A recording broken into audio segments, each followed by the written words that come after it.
दोस्तों राम राम।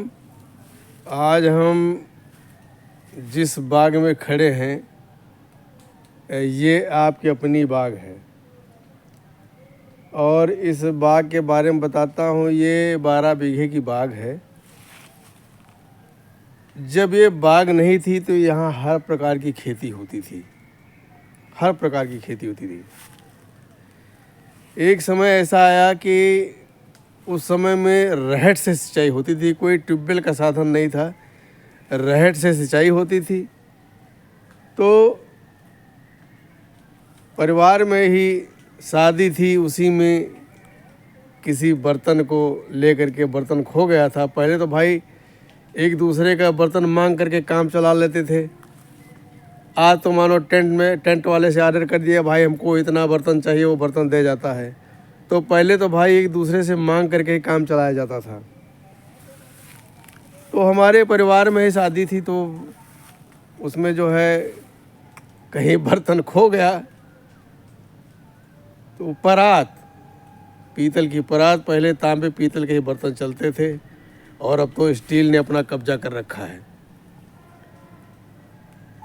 तो उसी परात के चक्कर में जब हमारे घर वालों ने बताया कि भाई हमारी परात खो गई है, और वो बोले कि हम परात आपके घर पहुंचाए हैं।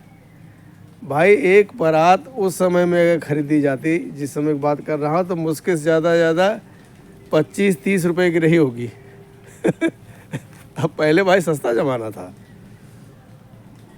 आज वही परात कम से कम 2-2.5 हज़ार की होगी। तो उसी बात पर थोड़ा सा विवाद हो गया।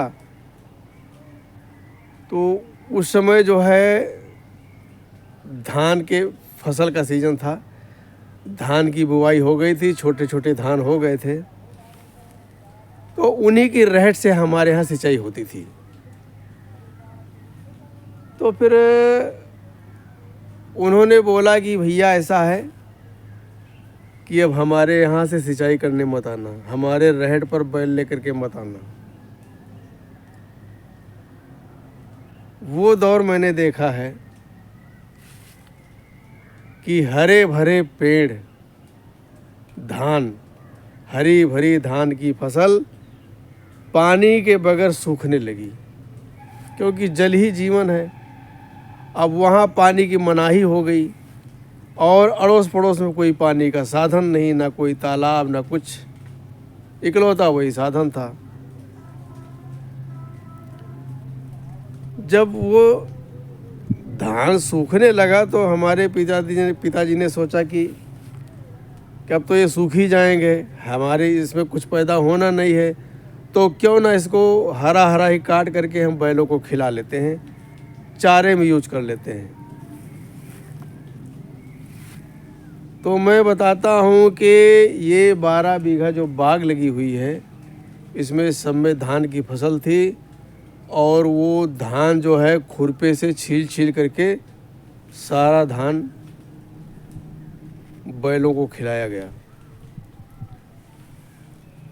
अब वो समय महाकंगाली का दौर था, महाकंगाली का, क्योंकि घर में कोई अनाज अलग से आने की कोई प्राप्ति नहीं, ना कोई बाहर से कोई इनकम, कुछ भी नहीं था।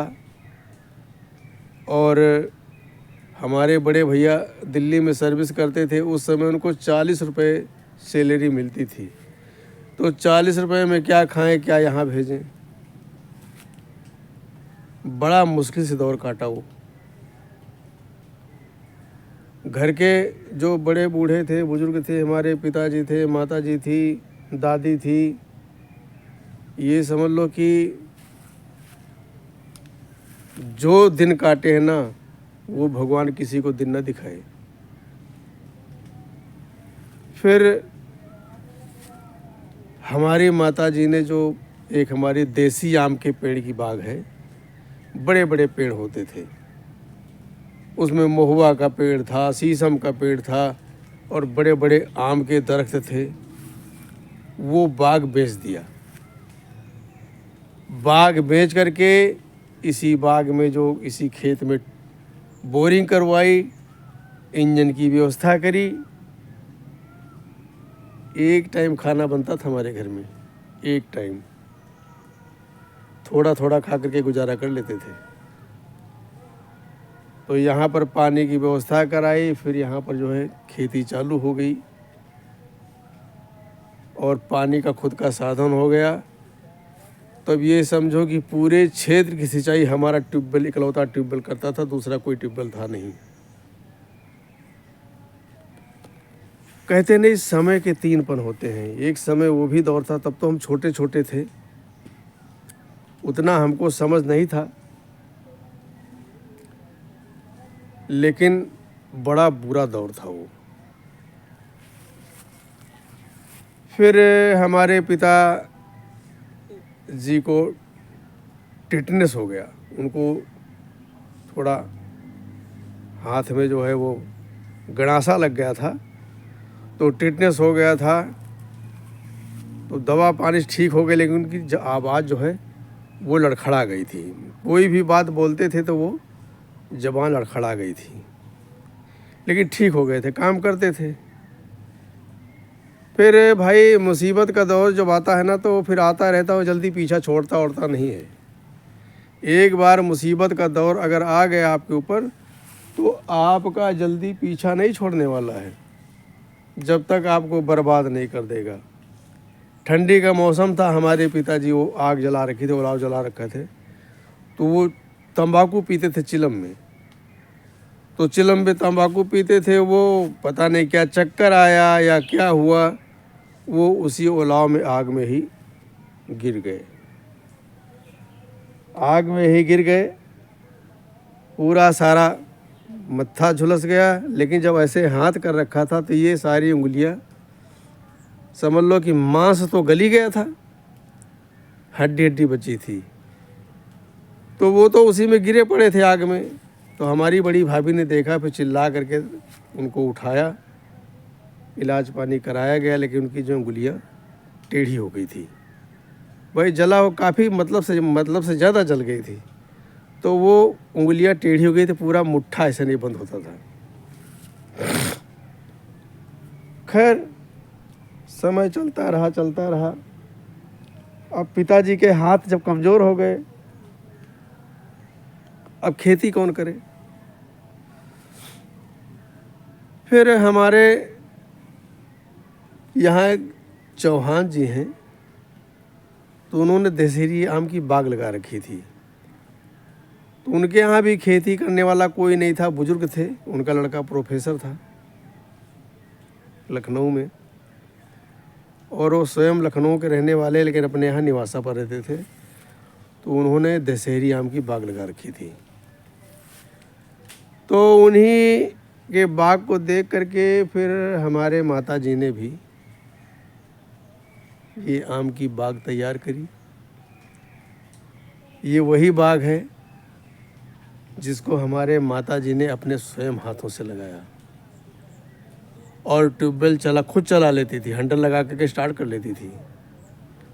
तो बाल्टी और लोटा लेकर के एक एक पेड़ की सिंचाई करती थी, एक एक पेड़ की सिंचाई। ये पेड़ तैयार हुए। तो ये जिस बाग में आज हम खड़े हैं, जहाँ पर आज हम बोलते हैं कि भाई हम बाग मालिक हैं तो भाई दरअसल इसके असली मालिक जो है वो हमारी माता जी हैं, क्योंकि माता जी ने बड़े सूझबूझ से ये बाग लगाई। और आज माता जी का आशीर्वाद है। हम 3 भाई हैं, 3 भाई में से बड़े भाई मैं एक्सपायर हो गए,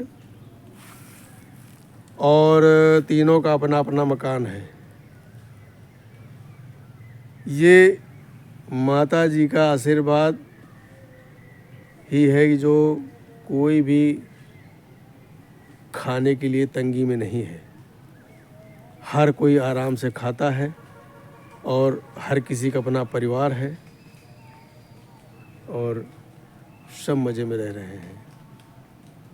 भाई अभी भी थोड़ा सा मनमुटाव होता रहता है। भाई तो परिवार में तो सब चलता रहता है, कभी थोड़ा कभी ज़्यादा, तो ये सब चलता रहता है। तो लेकिन जो है आज भी जो है कोई तंगी में नहीं है और सारा परिवार ठीक ठाक है। तो मैं बताता हूँ कि हम जिस बाग में खड़े हैं, ये बाग हमारी माता जी का ही लगाया हुआ है। और आप खुद ही देखें कि इस समय आम की फसल आई हुई है और बेहतरीन आम है। और ये दशहरी आम है, दशहरी आम की बाग है। और इसमें जो है कई वैरायटी के आम हैं, मतलब इसमें दशहरी है और लंगड़ा आम है, चौसा आम है, तो कई वैरायटी के आम इसमें है। और इसमें क्या है कि इस बार जिस मात्रा में आम आने चाहिए उस मात्रा में आम नहीं आए हुए हैं, क्योंकि फूल तो बहुत आए थे लेकिन जो है आम नहीं आए हैं। तो आप ये देख रहे हैं, ये दशहरी आम है और इसकी क्वालिटी इतनी बेहतरीन है कि पूछो मत। ये बहुत बेहतरीन क्वालिटी का आम है और ये दशहरी आम है। और मैं बताता हूँ कि जब हमारी माता जी थी, अभी उनको ज़्यादा समय नहीं हुआ शरीर छोड़े हुए,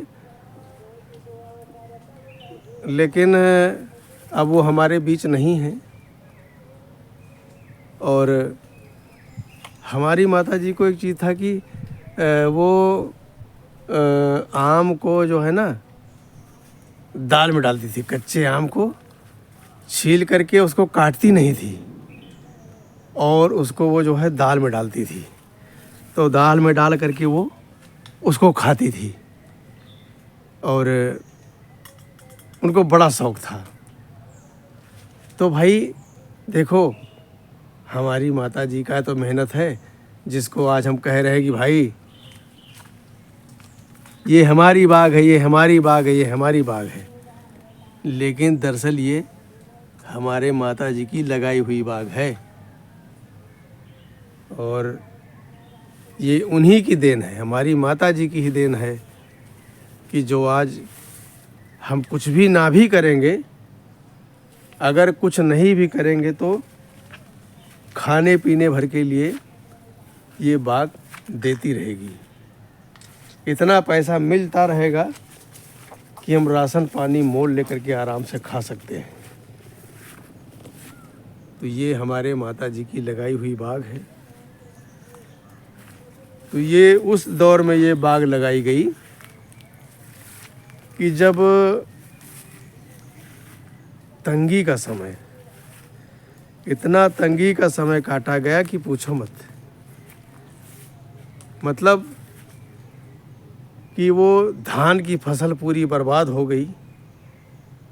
और देखो, जब मुसीबत आती है तो केवल इंसानों पर नहीं आती है,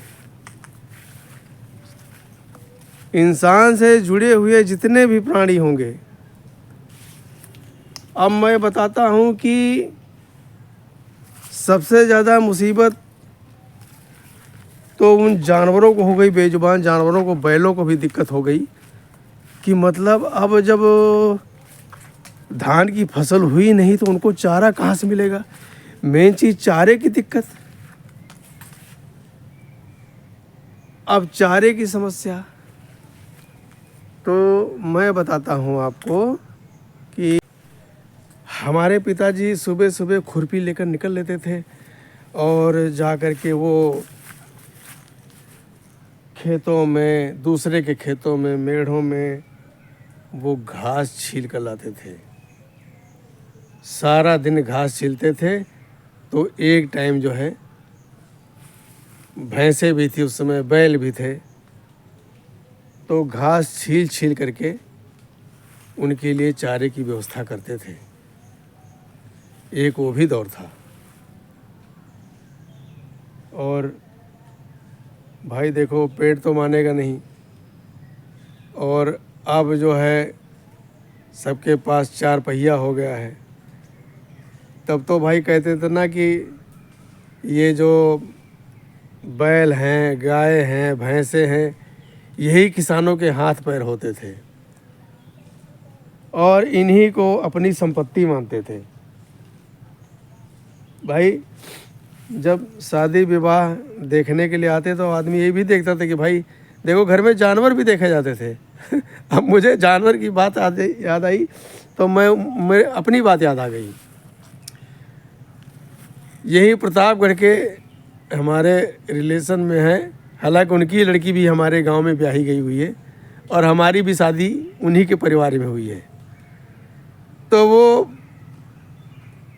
वहीं पर हमारे मामा भी रहते हैं प्रतापगढ़ में। तो भाई वो हमारे रिश्ते के लिए आए।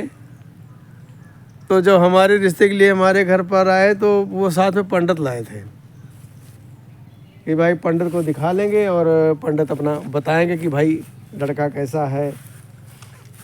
तो भाई जब वो हमारे घर आए देखने के लिए हमें, तो भाई हमारे घर में क्या था कि बैल तो थे हमारे यहाँ, लेकिन 2 बैल 2 तरह के थे।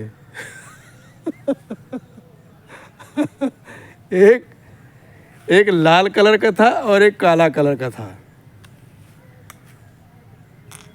तो भाई उनका नाम था रमछोर सिंह।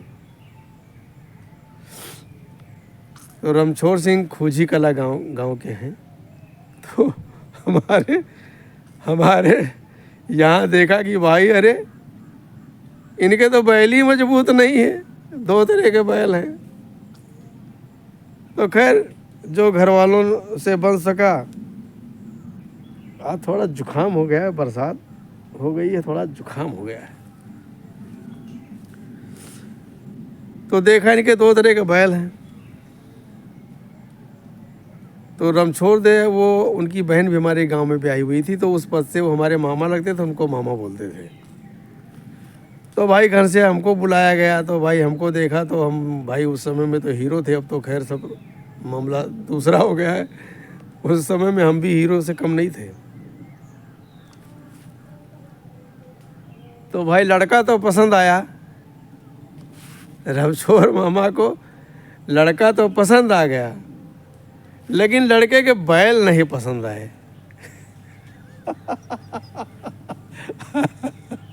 बैल ना पसंद आने की वजह से रमछोर मामा ने हमारा रिश्ता तोड़ दिया कि भाई इनके बैल ही नहीं मजबूत है, हम शादी नहीं करेंगे। ये बात जा करके अपने वहाँ पर बताई कि भाई उनके बैल ही नहीं मजबूत, हम वहाँ शादी नहीं करेंगे। पर जिसके बैल नहीं मजबूत है उसके यहाँ क्या है, हम अपनी लड़की रिश्ता नहीं करेंगे। तो उन्हीं के छोटे भाई है भूलन सिंह। बड़ी दिलचस्प बात है, उन्हीं के छोटे भाई भूलन सिंह वो आ गए। भाई अगर घर में लड़का ठीक ठाक है, परिवार सीधा साधा है, तो उस घर में लड़कों की शादी की कमी नहीं है। उसके यहाँ रिश्ते आते रहते हैं। तो उन्हीं के छोटे भाई थे भूलन मामा, वो हमारे घर आ गए। भाई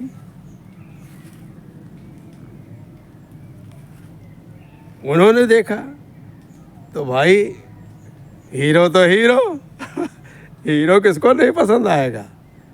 तो उनको भी हम पसंद आ गए। लेकिन कहते हैं ना कि एक लड़की के लिए 10 बर ढूंढना पड़ता है, लेकिन उनको भी तसल्ली नहीं हुई है। भाई खून का असर है ना, तो उनको भी कुछ मन में आया होगा। तो हमें देख करके चले गए, लेकिन कुछ बोले नहीं। फिर रिश्ता ढूंढने लगे। हमारे गांव में रिश्ता देख लिया, वहाँ बातचीत चला दी, वहाँ को नगद नारायण देने लगे। तो जिसके यहाँ देखा था उनका नाम था साहेब बकत सिंह। तो उन्होंने कहा, अरे भूलन, हमारी तुम्हारी पुरानी रिश्तेदारी है, इसमें परीक्षा की क्या बात है, बात पक्की समझो। अब भैया चले गए, ना हमारे यहाँ जवाब दिया, ना कुछ बोले, ना सुने। अब साहेब बकस के यहाँ जब सुना